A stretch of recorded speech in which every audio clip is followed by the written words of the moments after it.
Dear listeners of the Female Guides Requested podcast, happy Wednesday.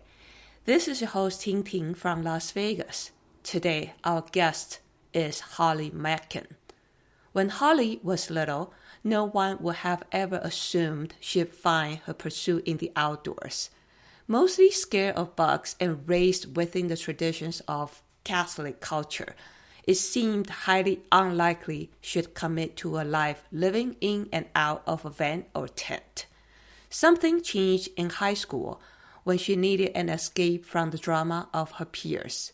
She started running outdoors and practicing yoga religiously. She found herself going on mission trips abroad, which gave her more purpose. When she decided to go to college at the University of Colorado Boulder, she was exposed to backcountry skiing and climbing. Already a runner, she scheduled her classes around soloing the Flatirons so she could take her practice to more interesting places. Throughout college, she spent summers in Grand Teton National Park, where she later planted roots as a mountain guide. Her passion for rock climbing takes her to the Southwest every spring and fall, frequenting areas like Indian Creek, Red Rock Canyon, and Joshua Tree. In the winter, Holly is usually found in the Tetons, hunting for untouched powder and teaching snow science.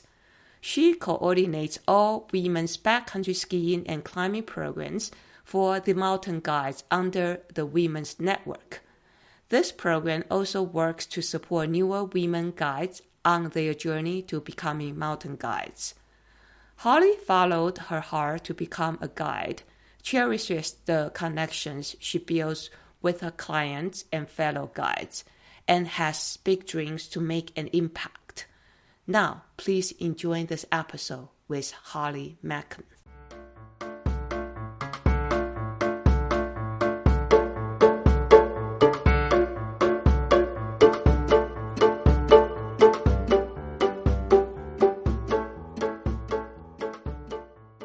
Welcome to the Female Guides Requested podcast. I'm so happy to have you. Yeah, thank you so much. I'm excited to chat with you, Ting Ting, for some time now. Do you mind do a quick intro about yourself, whatever you want to say, what you are doing right now, and where do you work? My name is Holly, and I use she, her pronouns. I guess my background is I was raised in Louisville, Kentucky, and I moved out to Colorado for college. And then I moved to Jackson, Wyoming shortly after college. And that's my primary residence, although I do spend a decent amount of the year on the road traveling to places like Vegas and Moab, Utah to work as a climbing guide. But mostly I work as a ski and alpine guide in Jackson, Wyoming. You say you were born and raised in Kentucky, right? And I've actually never visited Kentucky. The only thing I know about Kentucky is Red River Gorge. Is the Red River Gorge there? Yeah. That's it.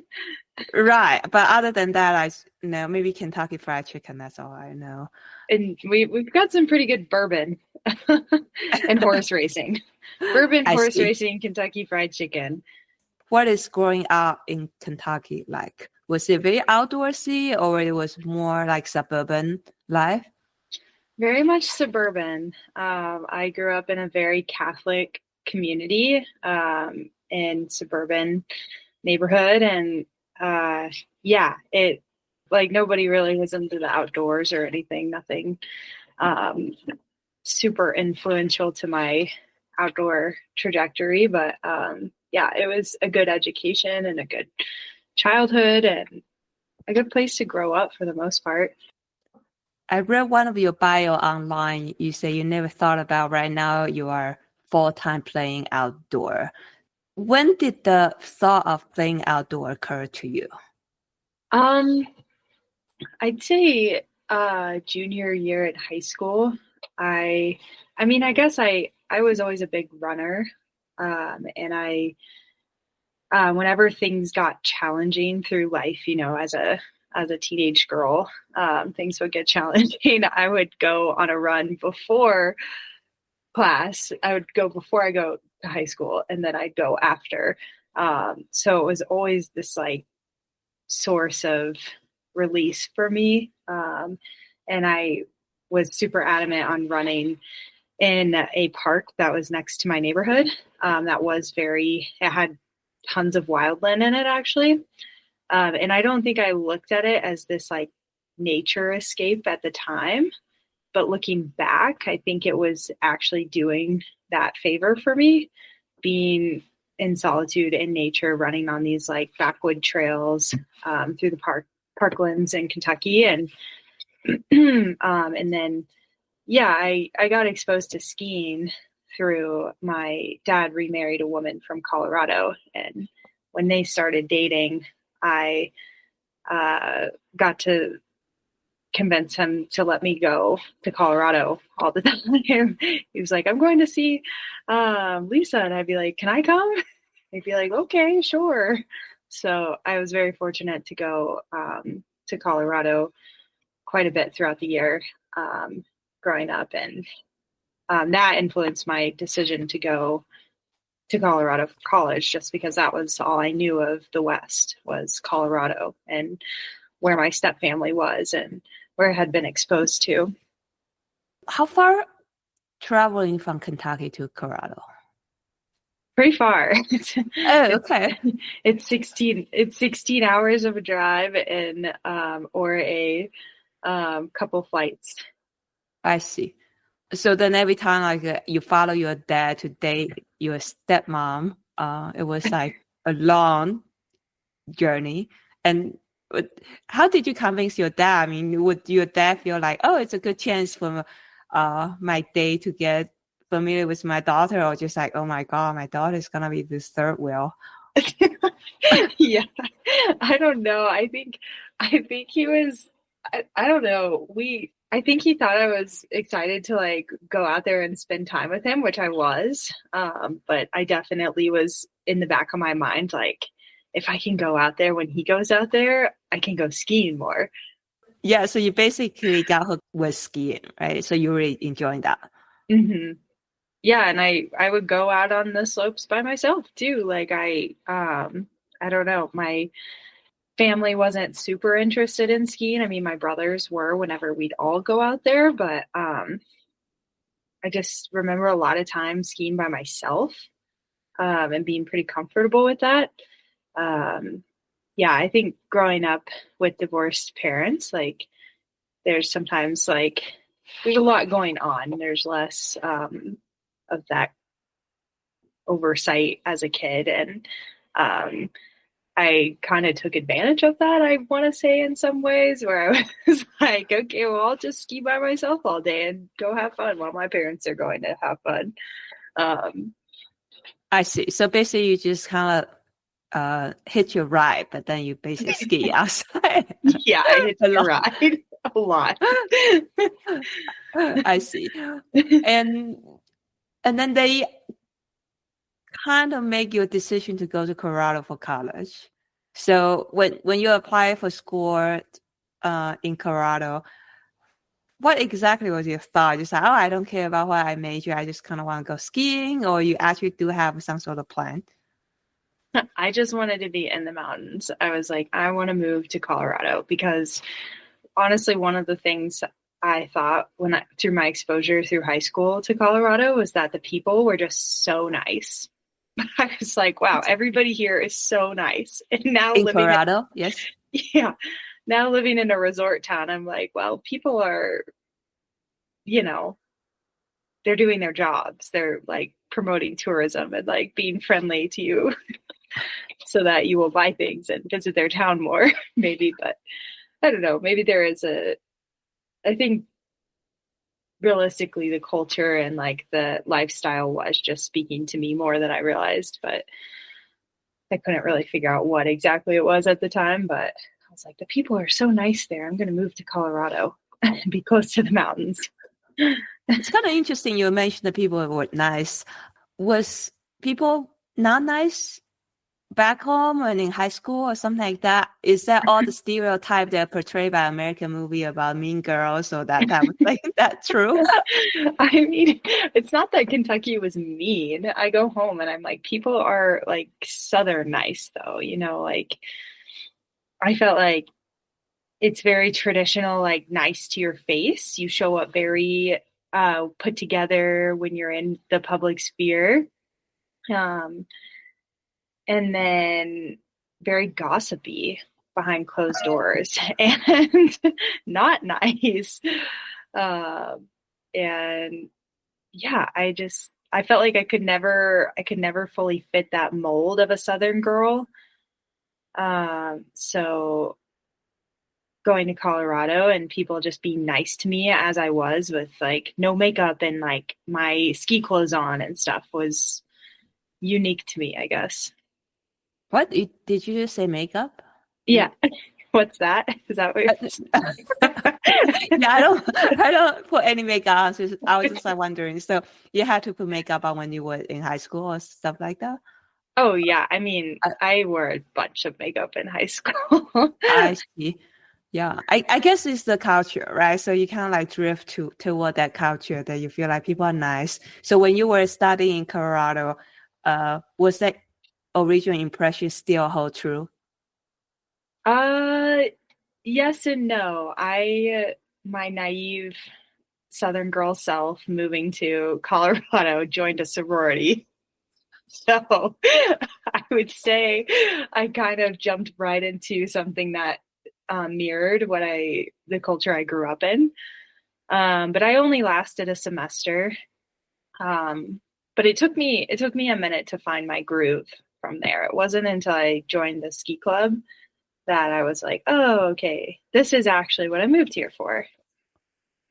I see. So when you just got to Colorado, you still have some time to kind of get used to and find your, I don't know, like the vibe. I don't know what Yeah. when I say that. It's like finally, it's like join the ski club. Hmm. What's the solution? Because you love skiing. Yeah. Tell me more about your college life. So, what after all did you study? I studied, so I went in for journalism, photojournalism, because I was into developing film and taking and film photography in high school.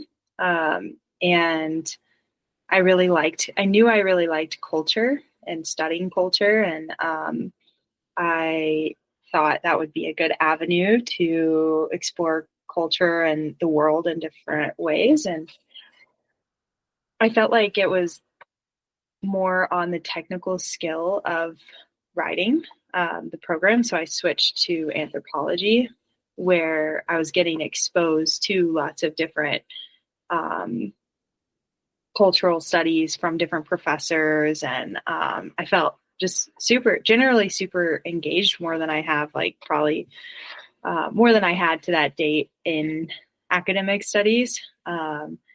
And yeah, so I pursued anthropology and kind of created my own side version of environmental anthropology, studying under professors that really did a lot of work in the name of like conservation and studying how conservation impacts different cultures.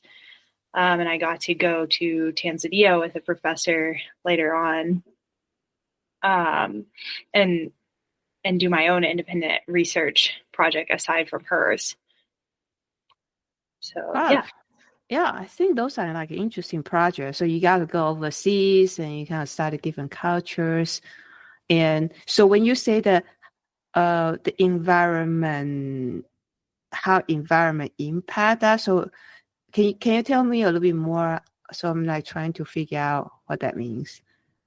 Yeah, so conservation, I mean, I guess I'll just like kind of talk about the what we talked about in environmental anthropology and environmental anthropology. A lot of it had to do with like the political ecology of things.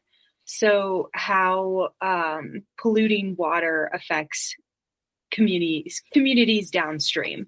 could be one example, like, or one crazy topic, very niche, was like the political ecology of grass, like the American need to have grass look perfectly green and cut, and why we even like culturally want that as like a American image, I guess. And so it was everything from like that topic to like larger topics of like how are we polluting our water and why is it affecting certain populations over others. And my particular topic was conservation and how that impacts Indigenous communities. I think conservation, and it's very unique in that this is kind of like why I was drawn to Jackson to begin with, because with Yellowstone National Park being here, the Yellowstone National Park was a big influence on conservation around the world. So we had the Yellowstone framework imposed on communities that maybe didn't have the same infrastructure to really meet that same goal. And Indigenous communities or local communities were pretty fragmented, or what we thought were doing so much good towards the environment, right, was maybe like harming the, that cohesion between environment and people that was just already existing. So what you studied at school kind of brought you to Jackson. Originally, I thought it was skiing. Probably that too, a little bit. Yeah. Yeah. So where did guiding start? Guiding.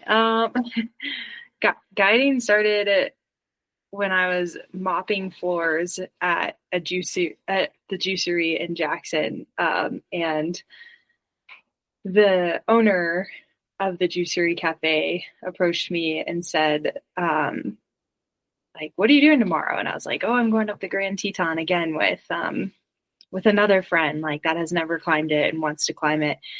And he was like, you climb that thing a lot. Like, you take your friends up there a lot. I was like, yeah, I go like every other day. It's so much fun. And I always try to find somebody new to go with. And he was like, have you ever thought about getting paid, like doing it for a living? I was like, people do that? I had no concept of guiding. I didn't even notice that there were guides up there, quite frankly. I see. So, sorry, can I pause you for a second? So I thought it all wrong. So I thought that maybe you found ski in Colorado, and then you got really into ski, and then somehow the job maybe bring to Jackson. So it was totally not that story. So you finished your study in Colorado. Yeah. Right. And then during your study, you have chances to go abroad to do your research. So you just ski in Colorado, but you didn't guide in Colorado. No. Yeah. I was a part of the ski club. And that's a very different take on skiing than my take on skiing now. Mostly hosting college kids and events at different mountain resorts on the weekend versus my job now solely in the backcountry. Right. So in college, you basically ski more like a resort setting. Mm-hmm. Okay. Yeah, because when you guide, obviously, I know it's like backcountry setting now. And wow, so you finish your college, and then what exactly brought you to Jackson? I got a job working as a sustainability coordinator. Yeah, my professor that I went to Tanzania with, she's the best.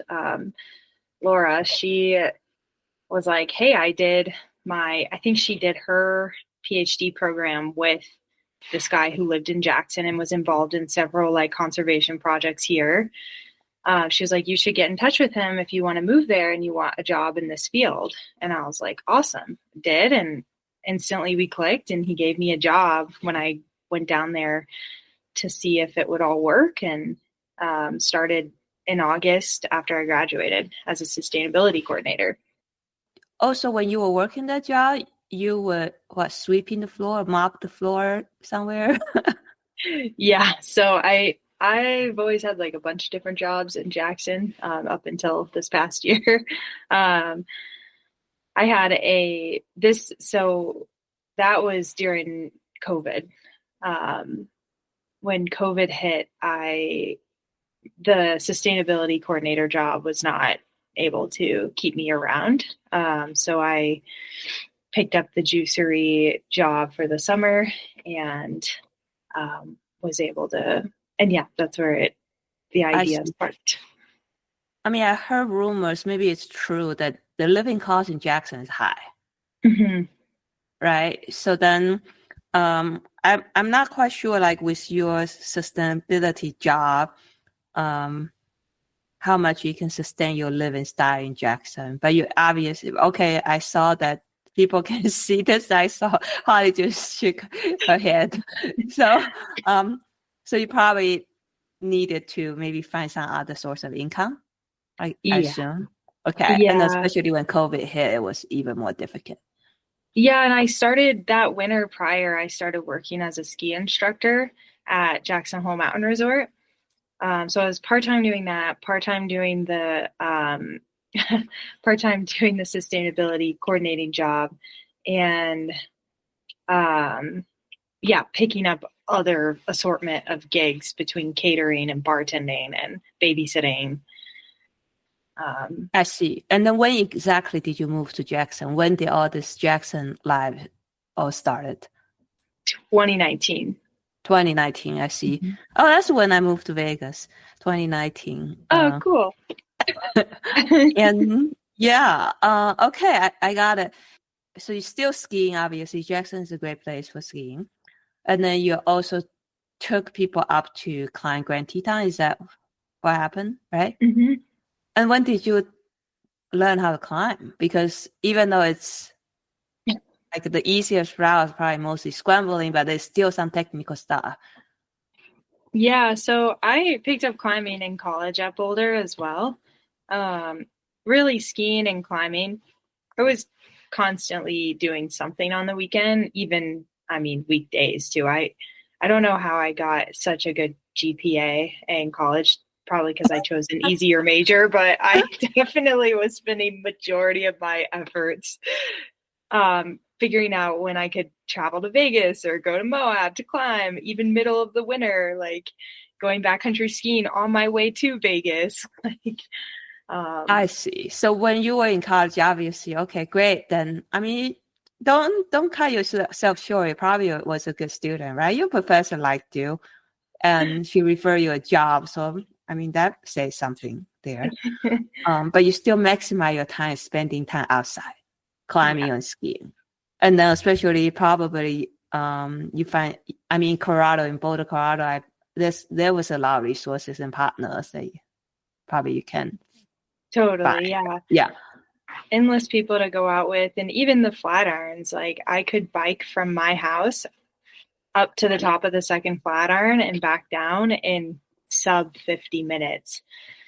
And I would like try to schedule my classes so that I could go from class to the top of the second Flatiron back down to class, and just trying to get, and I rarely went into an actual gym. I was just always thinking like, how can I go get this endurance blast like outside?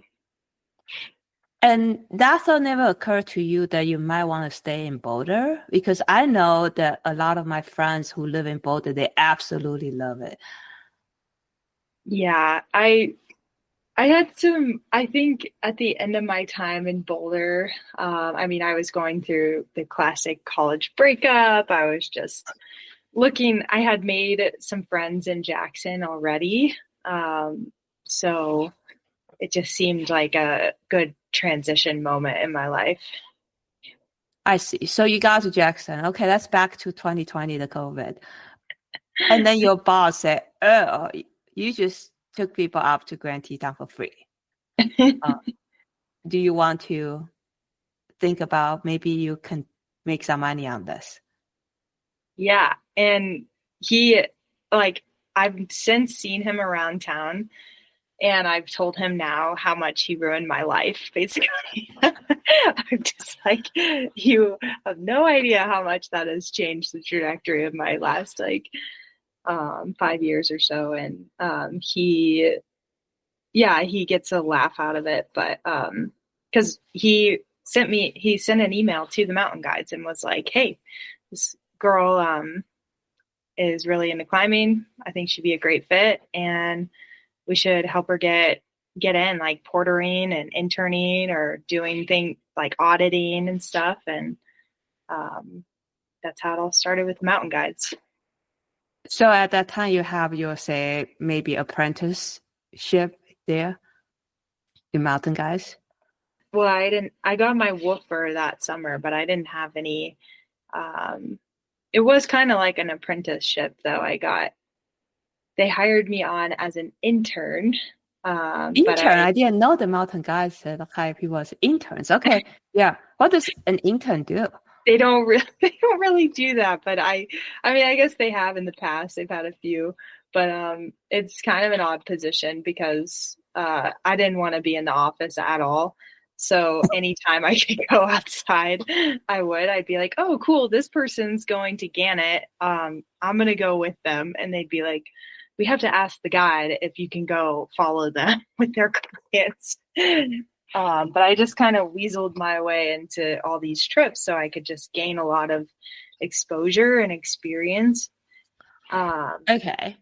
So maybe in guys' term, you just like, from guys' perspective, whatever you trip that you got in, you just like, wow, this girl is coming to shadow.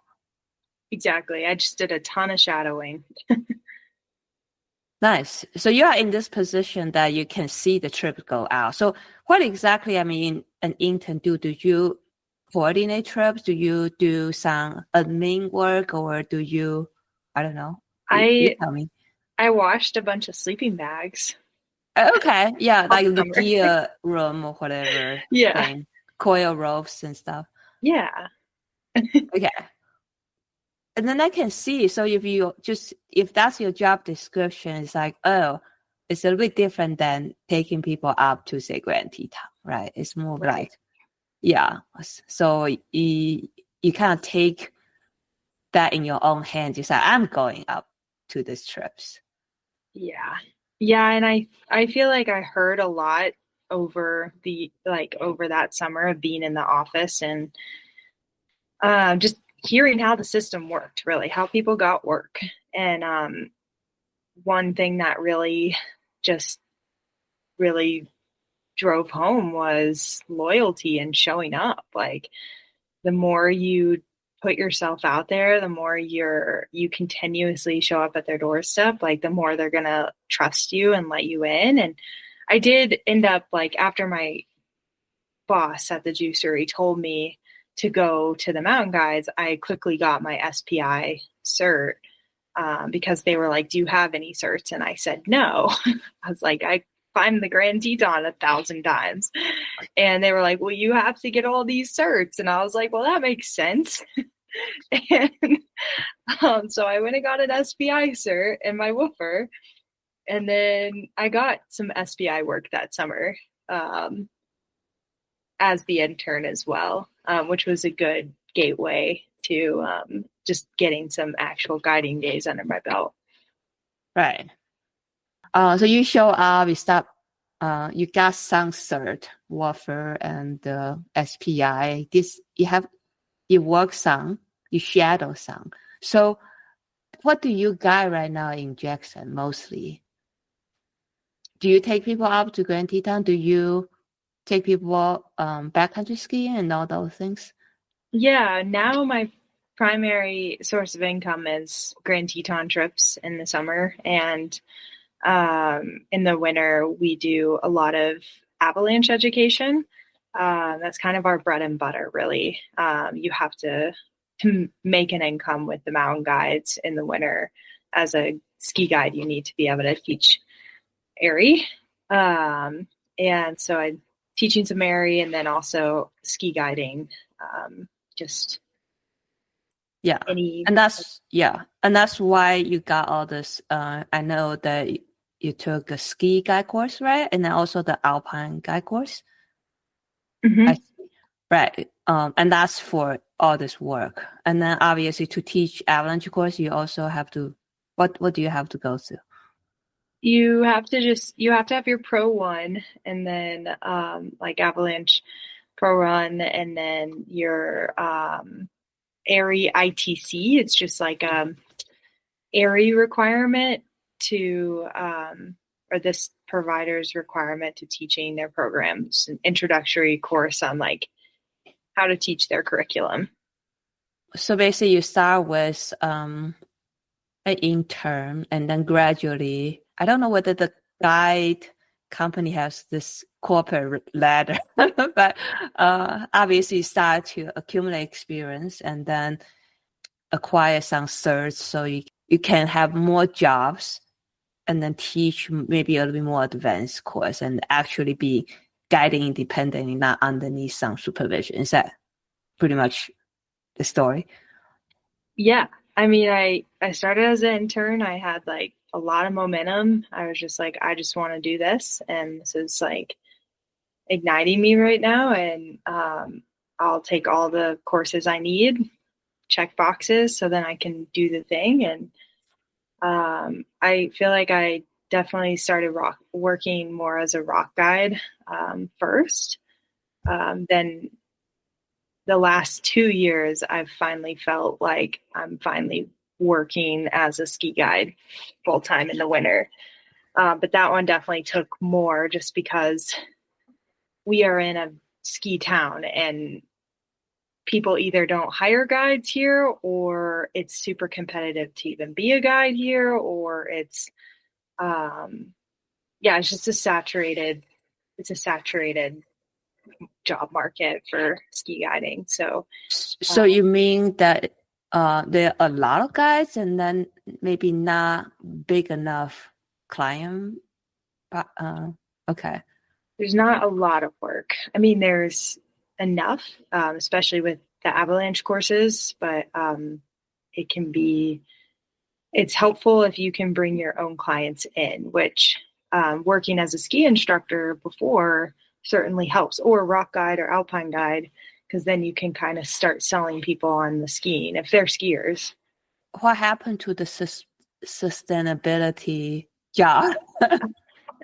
I recommended a good friend for that position once it fired back up, and I think she's doing great with that job. I think she's still in the position, but I miss it. I miss having a bigger purpose, which is kind of why I started working with the women's programs, because a part of me is always going to want to be doing something that meets like a greater cause. So I do feel like I'm getting some fulfillment out of that. But it would be cool to eventually tap back into environmental nonprofit or activism realm again at some point. So right now at this phase of your life, it's like guiding full time right now. Okay. Yeah. So you originally study your environmental impact, whatever that study. I don't know which term is the best to describe it, but you kind of put it on hold. I can't even say that it's on hold though, right? It's like I feel like I'm living out my truth with environmental action more than I ever was. I Hmm. feel like I have way more impact with the individual, showing them these beautiful wild spaces, and helping them create goals to come back to them, than I was trying to get all of these businesses in Jackson on the bandwagon of recycling and measuring out how much you're recycling. And Right, because with guiding, you have this in-person experience, so then the impact is easier. You can see that right there, right? So once you are like behind, say the corporate, behind the desk, then it's very hard to really feel like you're making impact. Does that kind of make sense?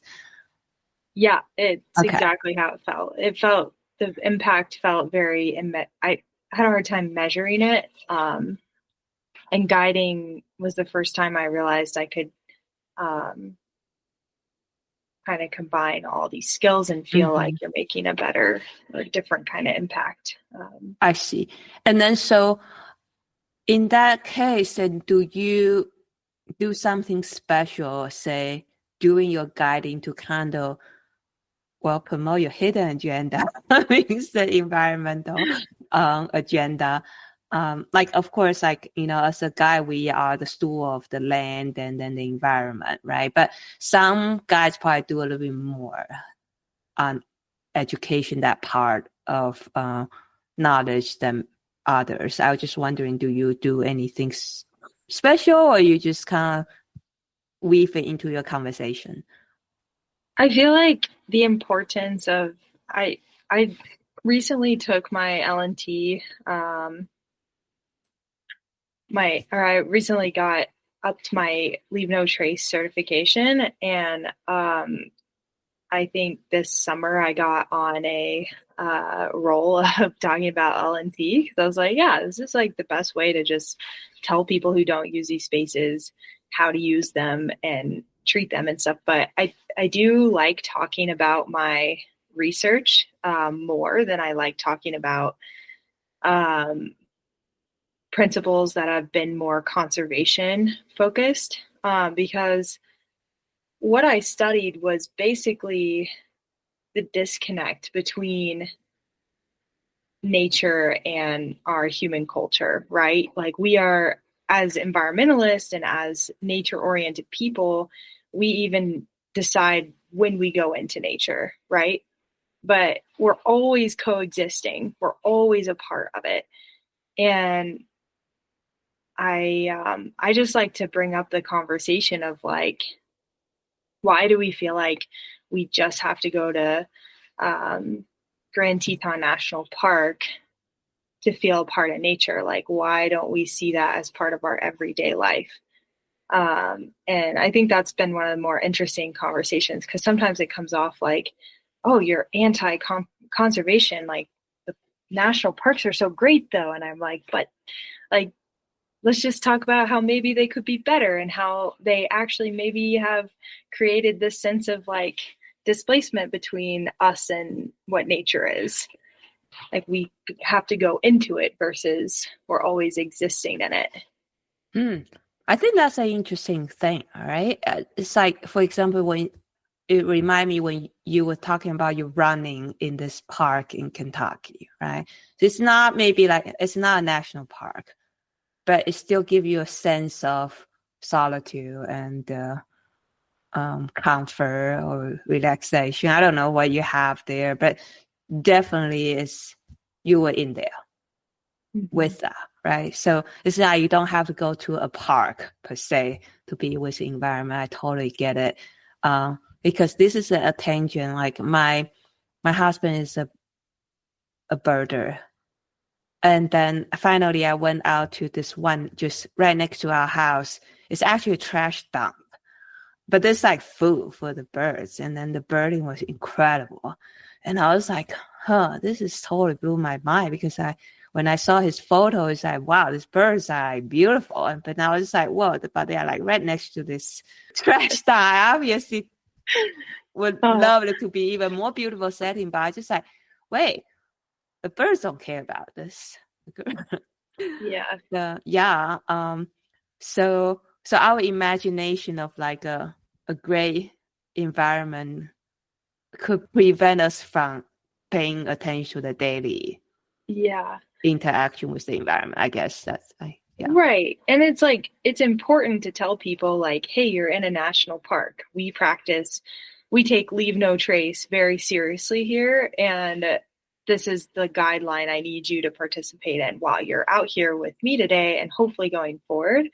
But I think like the larger conversation of like, hey, like, like being an advocate for the environment and for these places also takes place everywhere. Like just because we're in Grand Teton National Park for the day, when you go back to the town of Jackson, doesn't mean you need to leave your car idling for a half hour in your driveway to warm up, So just thinking about how like our time in those spaces can kind of impact our day-to-day life when we're not in those places. I feel like that could be impactful for people. I don't know.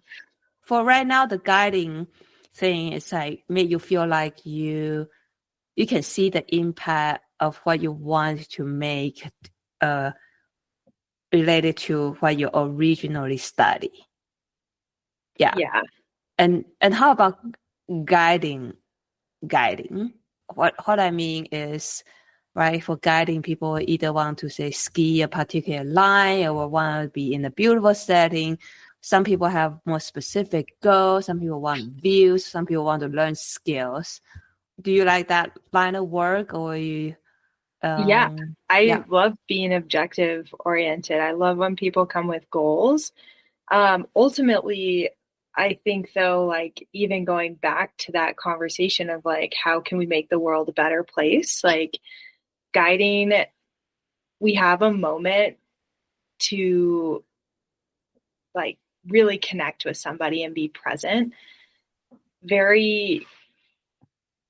These people are coming from places where they probably don't spend a lot of time connecting with people on a regular basis. At least like they might be distracted with phone or work or other things, versus we have them in this very like unique environment. And I do think that human connection makes us all a little bit happier and kinder of people. And I think honestly, that's probably one of the biggest things for me with guiding is that like, if I can hold on to anything, it's that like we have something to share with each other when we're in these places, whether it's like we're both really excited. I'm excited to provide an excellent day of skiing for this person, or it's we just need to go out and climb as many pitches as we can, or some of the Grand Teton. Like I think being really present with them and their goals just boost people's, like it boosts my own happiness and it boosts their happiness. Like, sure, not every day is like happy-go-lucky, but I do think if you can focus on holding on to that human connection piece, the work remains fulfilling. Yeah, so definitely you enjoy the human connection. I was just wondering, like, of course, like once you start to take on more like guiding work, start to drift away from your originally sustainability coordinator. So was that a more like office job? So I know that you like to be outside. So is that the being outside and then being in-person connection kind of like two major? Okay. Definitely. And I mean, so another job I almost took right after college before I took the sustainability coordinating job was I was supposed to be working as an interpretive ranger for Grand Teton National Park. And as soon as I started the job, like a week in, I met climbing rangers. And I was like, wow, that seems way more fun than talking to people about nature at a ranger box office type of thing. I would way rather be like out climbing and doing something more engaging. But then I kind of like tabled that because I was like, I don't even know how I would get to that point. Or being physically capable alone for that. And then, just having the summer of COVID to use my body physically, I was like, I think I do really need to find something that I can engage my body physically while I'm working, because I like to live in movement as much as I can. You also mentioned during our conversation just now, you mentioned like you want to have a bigger purpose. So that's why you took on the women's program. So let's talk a little bit about that. We both knew that the Mountain Climb has this women's program they traditionally, I think they call it like women's network, right? Mm-hmm. So it was like the baby project of the late Amy Barn. Yes. After she passed away, they want to keep this alive. So then you say you interviewed for this job and you took this job. And yeah, just tell me about like what exactly you're trying to find. What's the mission and vision of this job? And also what's your own take on this?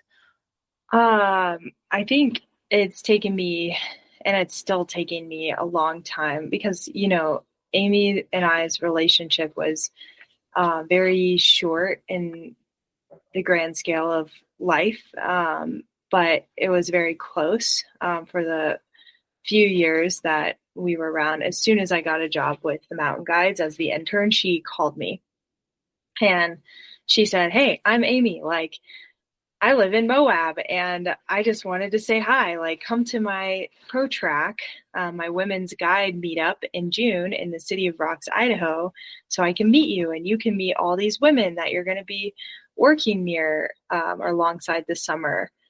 And my first impression, like that was within a week of me getting an internship with them or getting word of a job with them. I was like, wow, that's so cool that there's this group of women out there, and hopefully, yeah, I'll be supported by them and stuff. And I went to the pro track, and it was amazing. I met a lot of really influential women, and that I still work alongside today. But yeah, I felt like from that moment, was very loyal to Amy in a way of like I was calling her, checking in on her, like trying to pick up work in Moab with her and learn her ways because she was just so generous with her information and listening to her podcast. I mean, she was like, I wish somebody would have just called me from the AMGA or wherever and said like, hey, you're another woman going through the program. I've already been through it. Like, here's some tips or something, but that doesn't happen. And she did that. She made it happen for women coming in after her at the Mountain Guides. And I've had to do like just so much reflecting, I guess, in the last year since taking on her position. I mean, there was the grief of losing Amy and moving through that and applying for the job. I think I recently wrote in an essay about this, like, I had big shoes to fill walking in. And whilst that was while I was navigating the imposter syndrome of that, everyone was navigating the grief of just losing Amy. I mean, the job was put on, was listed like 3 months after, and I don't think we were really ready for it. And I think finally, like a year and a half into being the women's network or women's program manager, I'm finally getting closer to a better vision of what Amy wanted the legacy to be, and then also how I want to interpret that into a modern day affinity space for women to gather and support each other. I think like the big takeaway for me is that we need to support each other. Like the women have to stay in contact, and we need ways to help build each other up. And I think that's been because I think that's been truly influential in my trajectory as a guide. Just knowing that other women are out there that can pick up the phone and listen to me vent about something, or feel similarly going through the process. I think I would love to build the program enough to make it financially sustainable, where we're bringing in revenue from off the docket clients, rock climbing in Vegas women's clinics or backcountry ski women's clinics in the Tetons. But like, to me, there is a foundation, but it just needs to be strengthened of the women guide team itself. And I also selfishly want to focus more on the guide camaraderie, community building aspect of the women's network than, just putting out programs all the time that are Okay. revenue building. I mean, of course, like obviously to keep this program alive, you need some revenue or some type of financial support. But then, so what I heard is there's twofold. So hopefully in the future, you can still have some type of thing like Pro Track, because Pro Track obviously hasn't run for at least a couple years now. So then that's for kind of women to build connections. I mean, traditionally, Amy has this connection that has this residence in Idaho. So that's why it's always happening City of Rocks. And then other than that is that not the guys, but the women's network. To women's networks, obviously you want to like teach women to be maybe, I'm making an assumption, so you can correct me, say maybe like independent climbers or independent skier, but then somehow you have a way that these people can still maintain contact, and then maybe they could potentially still get a more like a long-term mentorship from guides. Mm-hmm. Yeah. So I can give an example of what we're doing in the winter program. I'm super excited about it. So a lot of our staff is women based in our Jackson winter program. So it's been easier for me to find support and also build the program because there is just a stronger presence of women. But yeah, we have an ongoing list of dates where we're all getting together. So last year we all went on I hosted a yurt trip. And it was this one-off event where I invited a bunch of women that were interested in getting mentorship and building community. And we just practiced skills and went skiing together for the weekend. But the biggest feedback was like, yeah, this was great, but we want consistency, and we want to like meet up more often. And so from that, we're basically just creating a bunch of dates. Some of the dates have women mentors coming out to focus on specific skills.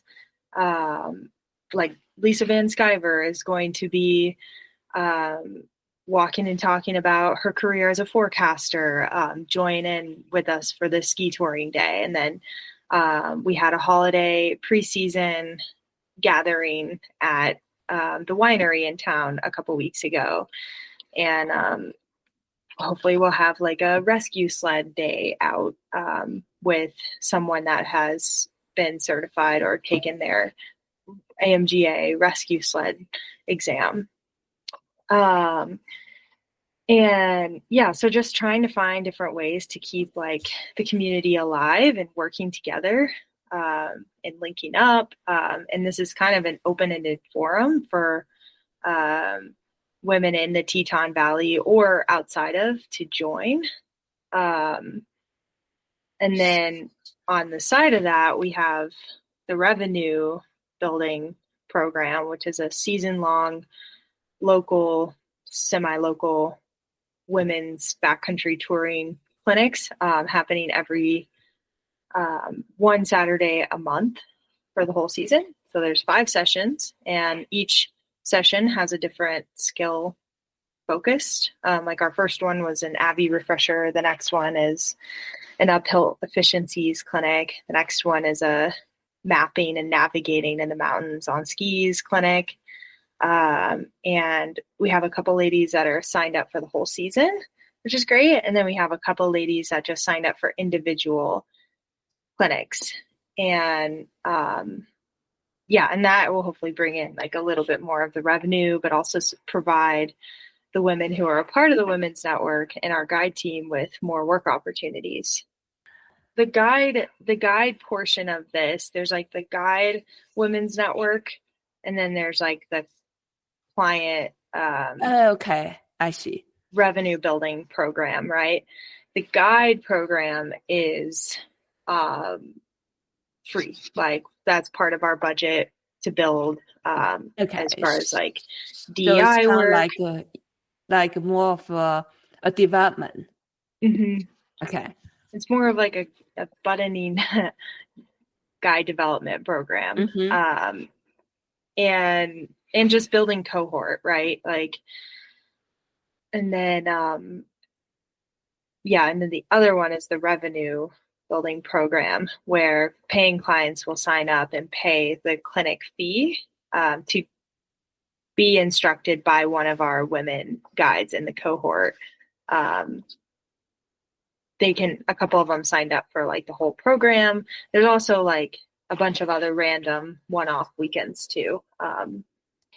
There's lots of different programs for the yes, revenue. but then the theme is not just like, oh, this is one time only event. It's like more of like, okay, I mean, probably people can still just take one, but they just like, oh, it's not for me. They drop out. But then you do have the system built in that, okay, look, this can be even for client, this can be a developmental program, and they can go in with a long term. Yeah, that was the hope because I think that there is like need for the women guides to have this long-term cohort building, more consistent meetups throughout the season, an opportunity to work on skills together throughout the season, as well as there's a group of women in Jackson that need community and that aren't working in our industry or our world too. So they can sign up for a season-long series of clinics, backcountry skiing, and hopefully meet other women too, but also gain more skills to become more competent. I like it. But one challenging thing is that people have to be kind of based in Jackson, right? I mean, even though, of course, people can travel, but I mean, one thing I think about United States is like all the destinations are like far away, right? So traveling can be a prohibited cost.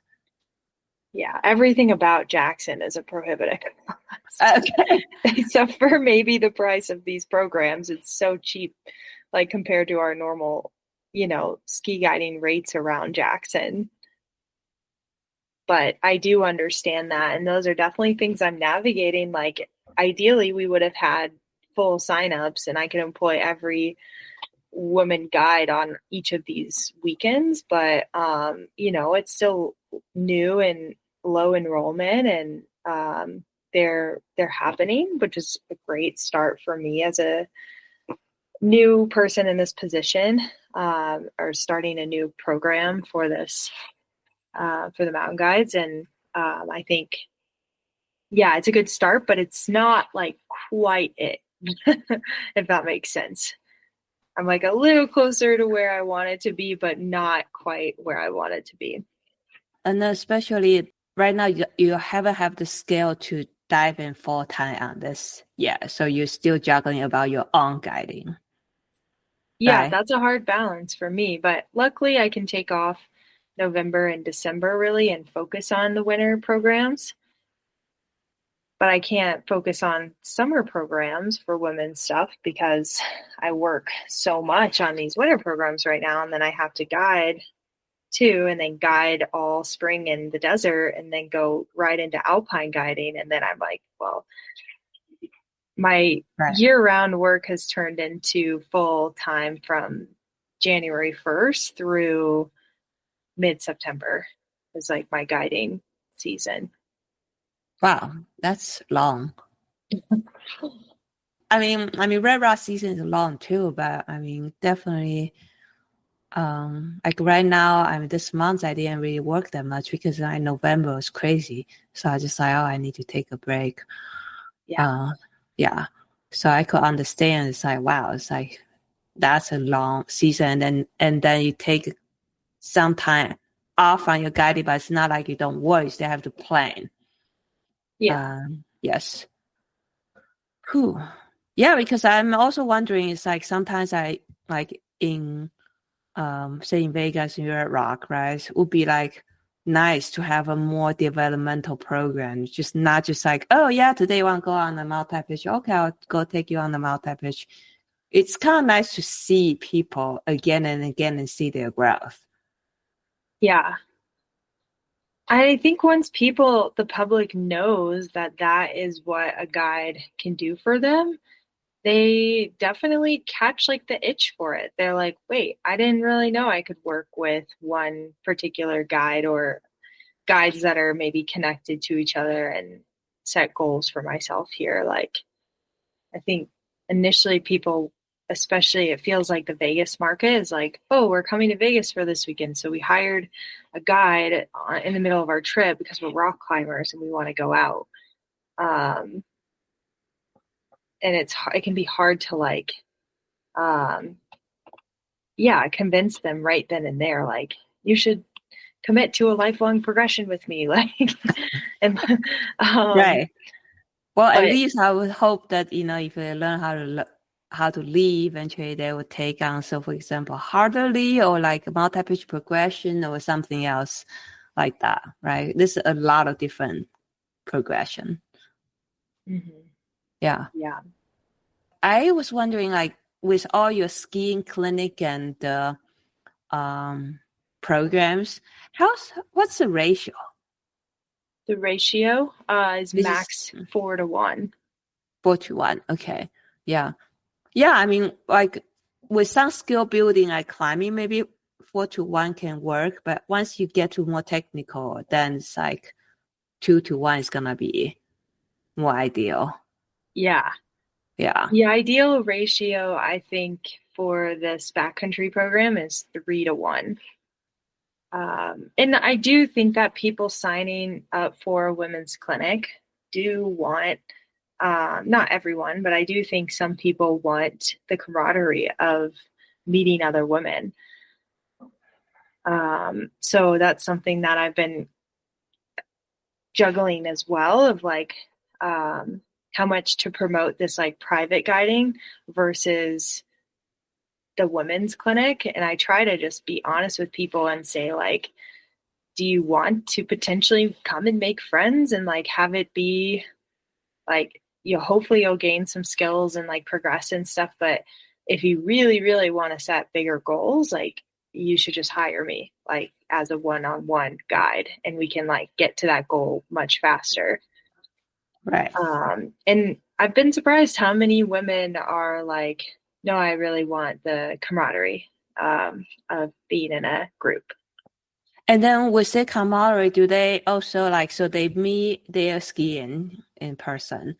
Do they also, do you have an organized way for them to do, say, like off the ski slope, or that just happen organically, like they do that? Yeah, I mean, a lot of times ski guiding, you're operating after. And I think that's where a lot of the connections are kind of driven home is this, I guess people call it night guiding, but yeah, after work guiding where you're going to get drinks or dinner or you're part of like their stay and experience. And my hope is that we can do that with the women's clinics and that they can exchange numbers and become closer friends after at the opera scene. I see. So right now is this the first winter, or you have done it for a couple winters now? This is the second winter. Okay. But the first time I'm doing a developmental season-long program. Well, I guess we will have to wait and see, because right now, I mean, at the time of interview is still, well, the winter just started, Yeah. right? Yeah. We've So, only had one of the sessions so far, and it was really fun. It was way better than I anticipated it going. I mean, right. at least I think, and by the standards of like people were smiling and happy and seemed like they were having fun. Mm-hmm. So Yeah, because you're right. At the time that you were talking about it, I kept thinking about how many people, because a lot of time when I guide here, it's like most people are from out of town. Yeah. So that would be interesting to see if you can like run something in Vegas, rock. Mm-hmm. Yeah, that's the goal. I really want to, especially with you and Selena being there Mm-hmm. full time. It's like we have two amazing full certified guides.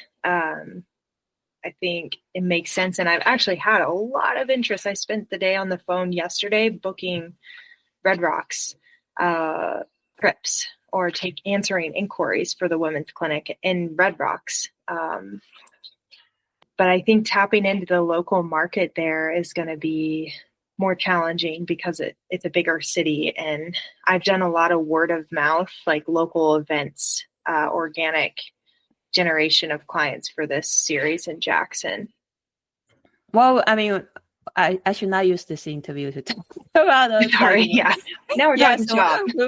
we can definitely. I'll think about some ideas, and then maybe next time we can have a conversation about that.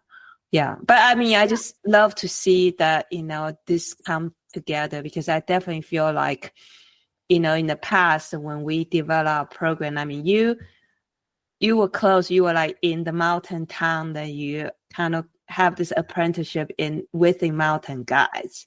But like lots of women, like for me, just like, okay, I need to find a mentor. And then I just like, well, where can I take courses? So that's eventually I took AMGA courses, because that's kind of the way I kind of advanced my skills and all those things. But it's not like everybody's progression is going to be this, and there should be multiple ways to help people with their progression. That's just...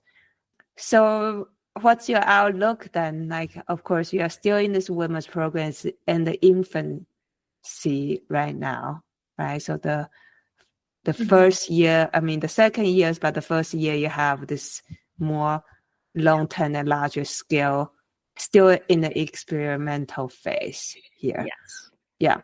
And your career in guiding is still young, because you're still, you're just young, period.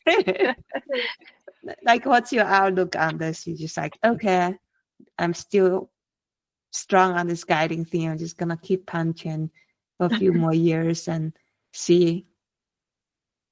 Well, I told myself I want to, I want to keep really close eye on how my body is, because I'd say this is like now really I just completed year 2 of full-time guiding in all the disciplines. And I think I just need to keep evaluating and making sure that financially, physically, emotionally, this career is okay for me, because it's not easy all the time. And I think my end goal is to keep doing it as long as it makes me happy. But I do want to pursue something else outside of guiding eventually. I'd like to complete the IFMGA process and get my PIN, so that I can build custom international trips with some of my return clients, and get more picky or selective about my personal guiding work, so I can guide less ultimately.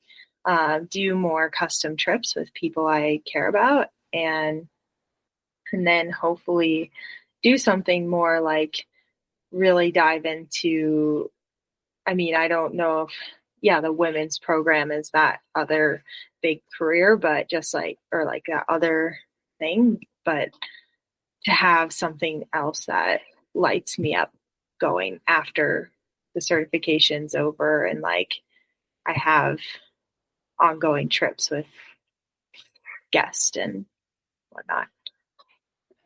I see. So right now you're still at the phase, so just like, okay, I mean, obviously I think all guides kind of juggle with the physical demand, financial, and then who knows, maybe it's at some point you're gonna start your family, and then all those things, right? The balance of working and guiding.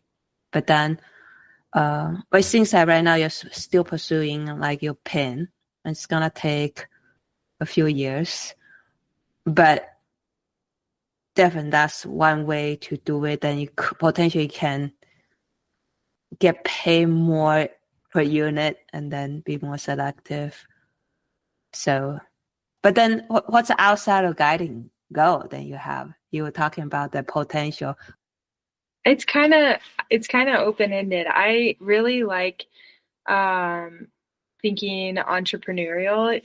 Like I think it would be really cool to have my own business and create something, and it doesn't have to necessarily be attached to um, it doesn't have to be attached to the guiding world, but maybe it'll pull in like an array of skills. And I think, yeah, I think just I've been trying to like read more, listen to more podcasts, connect with people, entrepreneurs, and even in Jackson, more people who are working in the affinity space to like just keep my mind thinking of ideas of like, oh wow, that was a really good idea to start a business like that. Like, oh wow, that's a cool way to run a program. Like, so hopefully one day I'll like find an idea. Yeah, I think entrepreneurship is kind of spirit of United States, and creation is exciting. I don't know, or maybe I'll just have another job outside of it. It might not be my own business, but why not? Talk. So once you are thinking this line, right, everything's possible, and I hope the female guys request they can stay long enough. So at some point, I will invite you back for a follow up. Just like now we have Holly again, from 3 years ago, she was here. Now she has a pin and then all those things. Yeah. Yeah. Cool. That would be cool. Surreal. Or she's like, why she left the guy? Just straight up. It could be, right? Life takes this turn, right? So thank you so much for coming on this show. Yeah, thanks, Ting Ting. Yeah, I feel very honored. Thanks for having me. Okay, the last, not the least, congratulations on your newly minted rock guide. Thank you. I appreciate it. It feels very good to have it done. For sure. Very hard process. It is. Yeah. Yeah. Great work on your part. Thank you. Appreciate it. Cool. Thanks for supporting me through it too. Of course. Appreciate it.